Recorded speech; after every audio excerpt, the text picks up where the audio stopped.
नमस्कार दोस्तों, स्वागत है आपका एक बार फिर से हमारे YouTube चैनल जिसका नाम है म्यूजिक वाले गुरी सर। हम कर रहे हैं म्यूजिक कंपटीशन एग्जाम्स की तैयारी और हमारा जो टॉपिक चल रहा है वो है राग और राग वर्गीकरण के बारे में। कुछ वर्गीकरण के बारे में पिछले लेक्चर्स में हम पढ़ चुके हैं और अब आगे है रागांग वर्गीकरण। इसके बारे में मैं आपको डिटेल से बताने वाला हूँ। एक बड़ा टॉपिक जो कि रागों के बारे में है वो इसमें आपका कंप्लीट होने वाला है। तो आइए पढ़ते हैं रागांग वर्गीकरण के बारे में। देखिए, रागांग वर्गीकरण विद्वानों के कथनानुसार स्वर्गीय नारायण मोरेश्वर खरे, जो पंडित विष्णु नारायण भातखंडे के शिष्य थे, इन्होंने ही 30 रागांगों के अंतर्गत सभी रागों को विभाजित किया। समस्त रागों का सूक्ष्म अध्ययन करने के पश्चात 30 स्वर समुदाय चुने, जैसे गामा रेसा या मग रेसा आदि। ये मुख्य स्वर समुदाय जिन रागों में सबसे अधिक प्रमुख थे, उसी राग नाम से उस रागांग को पुकारा। इस पद्धति में सभी रागों में से मुख्य 30 रागों को प्रमुख माना जाता है, यानी कि मुख्य जो हैं वो 30 ही रागे हैं। इन्हीं को रागांग कहते हैं। ये जो मुख्य हैं यही रागांग हैं। इन्हीं 30 रागों के अंतर्गत सभी रागों को रखा जाता है। इस वर्गीकरण के अंतर्गत स्वर साम्य की तुलना में स्वरूप साम्य पर अधिक ध्यान रखा गया। प्रत्येक रागांग की अपनी एक विशेष पहचान एवं छवि होती है जो उस अंग के सभी रागों में पाई जाती है। कुछ मुख्य रागों में ऐसे स्वर समूह होते हैं जिनसे उनकी स्वतंत्र छवि तथा पहचान बनती है। ऐसे ही स्वतंत्र अंग वाले राग प्रमुख राग माने जाते हैं। देखिए, रागांगों में पहले स्वर समुदाय को बिलावल और दूसरे को भैरव रागांग की संज्ञा दी। रागांगों की संख्या अधिक और वर्गीकरण कुछ जटिल होने के कारण यह प्रचार में नहीं आ सका। 30 रागांगों में मुख्य इस प्रकार हैं: भैरव, भैरवी, बिलावल, कल्याण, खमाज, पूर्वी, काफी, मारवा, तोड़ी, कानड़ा, मल्हार, सारंग, बागेश्वरी, ललित, आसावरी, भीमपलासी, पीलू, कामोद आदि। अब पढ़ते हैं हम राग रागांग वर्गीकरण का उद्भव और विकास के बारे में। आचार्य मतंग के काल में हमें देशी रागों के 4 वर्गीकरण जैसे रागांग, भाषांग, किरयांग तथा उपांग के प्रमाण प्राप्त होते हैं। संगीत रत्नाकर के टीकाकार सिंह भोपाल और कल्लीनाथ दोनों ने कुछ पाठ भेद से इस संदर्भ में मतंग के मत का उल्लेख किया है। जिन रागों में ग्राम रागों की छाया मात्र हो वे रागांग राग कहे जाते हैं। जिन रागों में रागों की छाया स्वर समूह में दिखाई देती है, जिसके श्रवण से राग मर्मज्ञों को यह पता चल जाता है कि यह स्वर समूह में अमुक राग झांक रहा है, यही छाया है। मध्यकाल में इस सिद्धांत का और अधिक विस्तार हुआ। संगीत पारिजात आदि ग्रंथों में एक राग के अनेक भेदों में इसी सिद्धांत का प्रभाव दिखाई देता है। आगे चलकर पंडित भाव भट्ट ने राग भेद वर्गीकरण के रूप में इसका उल्लेख किया है, जिसमें बिलावल, कल्याण आदि 18 भेदों से 148 रागों के नाम उपलब्ध होते हैं। रागांग वर्गीकरण का प्रभाव मेल सिद्धांत के अंतर्गत रागों को वर्गीकृत किए जाने के पश्चात भी दिखाई देता है।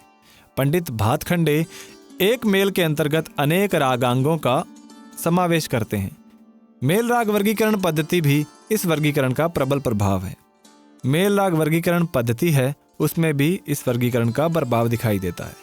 इस प्रबलता का प्रमुख कारण यही है कि राग की सामान्य पहचान तो स्वरों के द्वारा हो जाती है, परंतु सूक्ष्म पहचान विशिष्ट स्वर समूहों के माध्यम से होती है। किसी स्वर समूह की यही मुख्य पहचान रागांग कहलाती है। अब आगे है, देखिए, उत्तर भारतीय संगीत में ऐसे अंग प्रमुख राग जिनके स्वतंत्र अंग सर्वमान्य है तथा जिनकी छाया या अंग प्रभाव दूसरे रागों में दिखाई देते हैं, अथवा भारतीय संगीत में प्रचलित प्रमुख रागांगों के आधार पर भारतीय संगीत के रागों का वर्गीकरण इस प्रकार है। सबसे पहले पढ़ते हैं हम बिलावल अंग के बारे में। बिलावल अंग इस राग का प्रमुख अंग इस प्रकार है, जैसे पूर्वांग में तो लगता है ग, रे गा, प म ग, म रे सा, और उत्तरांग में लगता है गा प ध ध नी सा। उत्तरांग में धैवत स्वर निषाद स्वर का कर्ण लगाते हुए गाया जाता है। जब उत्तरांग आता है ना तो धैवत स्वर है जो निषाद का कर्ण लगता है तब। पूर्वांग में गंधार वक्र रहता है, यहाँ है ना, देखिए, गापा मग मग मरेसा। बिलावल थाट के सभी रागों में उपयुक्त पूर्वांग व उत्तरांग के स्वर समूहों में से किसी राग में एक अथवा किसी राग में दोनों अंगों का उपयोग किया जाता है। इस अंग के अन्य प्रमुख राग अलैया बिलावल, यमनी बिलावल, देवगिरी बिलावल और शुक्ल बिलावल हैं। ठीक है, ये इसके प्रमुख राग हैं। आगे बढ़ते हैं कल्याण अंग की तरफ। आगे है कल्याण अंग, यमन का पूर्वांग के अंग नीरे ग रेसा और उत्तरांग में माधा नी धा पा गा पा धा पा रेसा और सा धा पा गा इस राग का प्रमुख अंग है, जो कि यमन की बात हो रही है। ठीक है, अब इस राग के प्रमुख राग यमन और शुद्ध कल्याण हैं।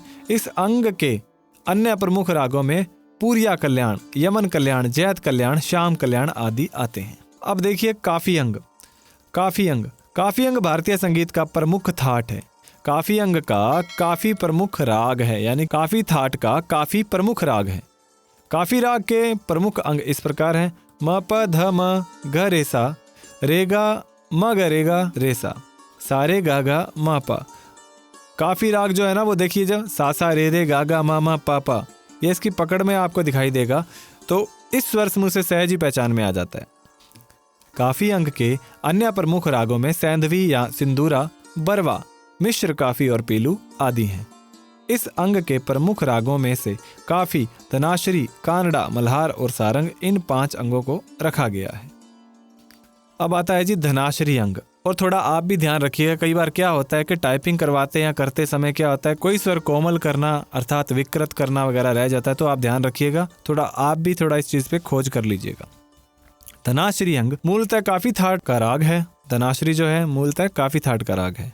साथ ही काफी अंग के अंतर्गत आने वाले 5 रागांगों में से एक अंग भी है।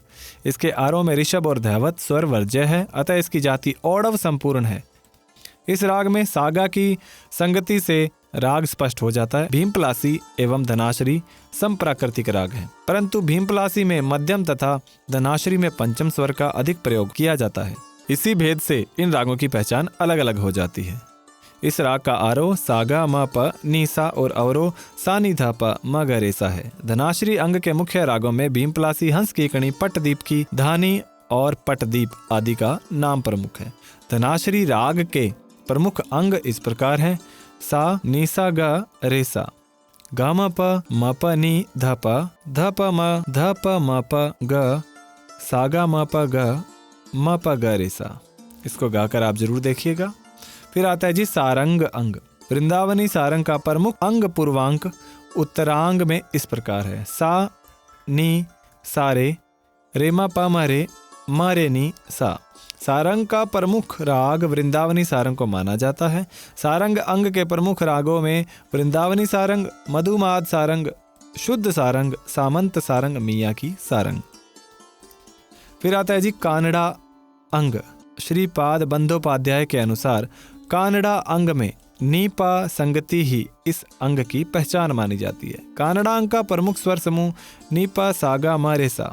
यह स्वर समूह कानड़ा अंग के सभी रागों में पाया जाता है, यानी कि सारे रागों में। इस अंग के प्रमुख राग दरबारी कानड़ा, नायकी, सुहा, सहाना, जय जयवंती हैं। अब आगे आता है जी मल्हार अंग।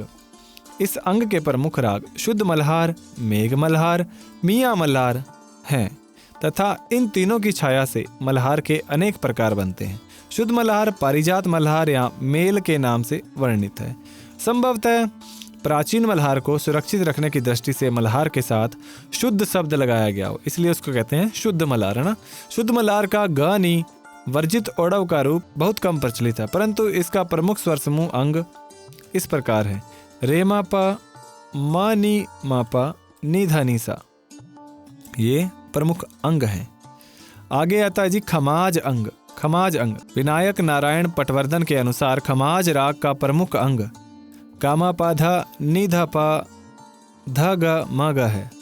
इस अंग का प्रमुख राग खमाज है। यह एक लोकप्रिय राग है। इसका स्वर समूह इस प्रकार है: धानी पा धा नी सा, सा नी धा पा ध म ग। इस अंग के अन्य राग झंझोटी, तिलंग, रागेश्वरी, दुर्गा आदि है। आप इनको नोट कीजिएगा। इसमें क्या है, काफ़ी क्वेश्चन पूछे जाते हैं कि खमाज अंग का राग है या नहीं है, इस तरह से पूछे जा सकते हैं। फिर आता है जी भैरव अंग। इसका अंग प्रधान राग भैरव है। पूर्वांग में मुख्य अंग गामा रेगा रेसा। अब यहाँ पर देखिए रे कोमल करना रह गया ना, तो आप थोड़ा इस चीज़ का ध्यान रखिएगा। उत्तरांग में गामा दाधा नीपा है। अन्य मुख्य रागों में अहीर भैरव, आनंद भैरव, बैरागी भैरव, नट भैरव आदि हैं। फिर आता है जी गौरी अंग। गौरी अप्रचलित और अनेक रूप वाली है। यह भैरव तथा पूर्वी मेल में गाई जाती है। गौरी का मुख्य अंग सारे नी सा रेगा रे गामा गा रेगा रेसा है। इसमें गंधार और निषाद को बढ़ाकर सायंकालीन अन्य रागों से अलग किया जाता है। गौरी के मेल से ललिता गौरी, आशा गौरी और मैती गौरी आदि प्रकार बनते हैं। पुराने ग्रंथों में इसके स्वर भैरव मेल के हैं। सायंकाल में तीव्र मध्यम की प्रधानता रहती है, अतः शुद्ध मध्यम के स्थान पर तीव्र मध्यम के प्रयोग से पूर्वी मेल की गौरी का निर्माण होता है। किसका निर्माण होता है? पूर्वी मेल की गौरी का। फिर आता है जी श्री अंग। इसका रागांग प्रमुख राग श्री है। श्री का प्रमुख अंग है रे रे पा ध पा म रे ग रे सा। गौरी के भेदों में कहीं कहीं श्री अंग दिखाई पड़ती है। त्रिवेणी श्री अंग का प्रमुख सायंकालीन राग है। कौन सा? त्रिवेणी। श्री टंक या टंकी त्रिवेणी से मिलता जुलता राग है। आगे है जी तोड़ी अंग। तोड़ी सारे ग रे ग रेसा तोड़ी का मुख्य अंग है। विनायक पटवर्धन के अनुसार इस राग का प्रमुख स्वर समूह अथवा अंग जो है निधा नीरे गामा रेगा रेसा। यह राग केवल 3 स्वरों का सारे गा से स्पष्ट हो जाता है। इस अंग के राग गुर्जरी तोड़ी, भूपाल तोड़ी, विलास खानी तोड़ी और बहादुर तोड़ी आदि हैं। फिर आता है जी मारवा अंग। मारवा अंग देखिए रेगा म ध ध म ग रे, यह मारवा का प्रमुख अंग है। पूरिया को भी कुछ लोग मारवा अंग का राग मानते हैं, परंतु पूरिया में केवल मारवा के स्वर हैं, मारवा अंग नहीं। पूरिया एक स्वतंत्र अंग माना जाता है। भटियार को कुछ लोग मारवा अंग का राग मानते हैं, परंतु इस राग के अनेक गीतों में मारवा का अंग बहुत कम दिखाई देता है। वास्तव में भटियार अनेक रागांशों का मिश्रण है। ऐसे रागों को किसी अंग विशेष में समेटना कठिन है। मारवा अंग के राग बहुत कम पाए जाते हैं। आगे है जी भैरवी अंग। इस अंग का प्रमुख राग भैरवी है। किसी भी स्तर से प्रारंभ करके इच्छा अनुसार स्वर विस्तार करने से भी भैरवी दिखाई देती है। स्वभावतः यह सीधा, मधुर, सरल व बहुप्रचलित राग है। ऋषभ को बढ़ाने से भैरवी राग अधिक निखरता है। इसका प्रमुख अंग अथवा स्वरूप इस प्रकार है। सारे सा सारे गामा गामा प म गामा रे सा नी सा गामा मा। अब आ जाती है जी आगे आसावरी अंग। इस अंग का प्रमुख राग आसावरी है। कोमल ऋषभ या शुद्ध ऋषभ दोनों में मापा ध मापा मा गामा रेसा यह स्वर समूह प्रधान होता है। देशी, जौनपुरी, गांधारी तथा देव गांधार आदि रागों का इसमें सहज ही समावेश हो जाता है। कुछ कोमल ऋषभ आसावरी को तोड़ी भी कहते हैं। कोमल ऋषभ जो आसावरी है उसको कुछ लोग क्या कहते हैं? तोड़ी भी कहते हैं। फिर आता है जी पूर्वी अंग। पूर्वी राग पूर्वी थाट का आश्रय राग है। इस थाट में रेध है कोमल और म तीव्र, बाकी स्वर शुद्ध होते हैं। इस थाट का जो आश्रय राग होने के कारण पूर्वी में भी इन्हीं स्वरों का प्रयोग किया जाता है। पूर्वी अंग के प्रमुख राग हैं पूरिया धनाश्री, जैतश्री, हंस नारायणी तथा देश आदि। ये सब क्या है? पूर्वी अंग के राग हैं। पूर्वी राग का प्रमुख स्वर समूह नीसा रेगा रेगा मगरेसा। विनायक नारायण पटवर्धन के अनुसार इस राग का प्रमुख अंग ध प म ग रे म ग म रेसा है। आगे है जी केदार अंग। यह कल्याण थाट का एक प्राचीन राग है। इस राग में दोनों मध्यम लगते हैं, परंतु तीव्र मध्यम का प्रयोग आरोह में केवल पंचम के साथ किया जाता है। इस राग का वादी स्वर मध्यम तथा संवादी षडज है। इसका आरोह इस प्रकार है सा म प ध प नि ध सा और अवरोह इस प्रकार है सा नि ध प म प ध प म रे सा। इस अंग के मुख्य राग इस प्रकार हैं मलुहा केदार, जलधर केदार, बसंत केदार, बहार आदि। आगे है ललित अंग। ललित अंग मूल रूप से मारवा थाट का राग है। जो ललित है मूल रूप से किसका है? मारवा थाट का। इस राग में पंचम स्वर को वर्ज्य करते हैं, अतः इसकी जाति षाडव षाडव है। पंचम स्वर को जब वर्जित कर दिया तो 6 स्वर रह गए, तो षाडव षाडव है। इस राग की मुख्य विशेषता यह है कि इस राग में दोनों मध्यमों का प्रयोग एक साथ ही किया जाता है। इसका मुख्य स्वर समूह इस प्रकार है नीरे गामा म तथा ध म ग। यानी कि इसमें तीव्र मध्यम और शुद्ध मध्यम दोनों एक साथ प्रयोग हो रहे हैं। फिर आता है जी हिंडोल अंग। हिंडोल मूलतः कल्याण मेल का राग है। इस राग में ऋषभ और पंचम राग वर्ज्य हैं, अतः इसकी जाति औडव औडव है। इस राग का वादी स्वर धैवत और संवादी गंधार है। इसका आरोह सागा म ध नि सा और अवरोह सा नि ध म ग सा इस प्रकार है। इस राग का मुख्य स्वर समूह ग सा म ग सा है। जो मेन स्वर समूह है वो ये है। आगे है जी मुल्तानी। मुल्तानी मूल रूप से तोड़ी अंग का राग है। इसके आरोह में पंचम और ऋषभ वर्ज्य हैं और अवरोह संपूर्ण है। इसका आरोह सागा म प नि सा और अवरोह जो है सा नि धा प म ग रे सा है। मधुवंती तथा मधुकौंस आदि रागों में यह प्रधानता से दिखता है। फिर आता है जी कामोद अंग। कामोद कल्याण थाट का राग है। इस राग में दोनों मध्यमों का प्रयोग होता है। वादी स्वर पंचम और संवादी स्वर ऋषभ है। इस राग को रात्रि के प्रथम पहर में गाया बजाया जाता है। इस राग के आरोह में तीव्र मध्यम का प्रयोग किया जाता है।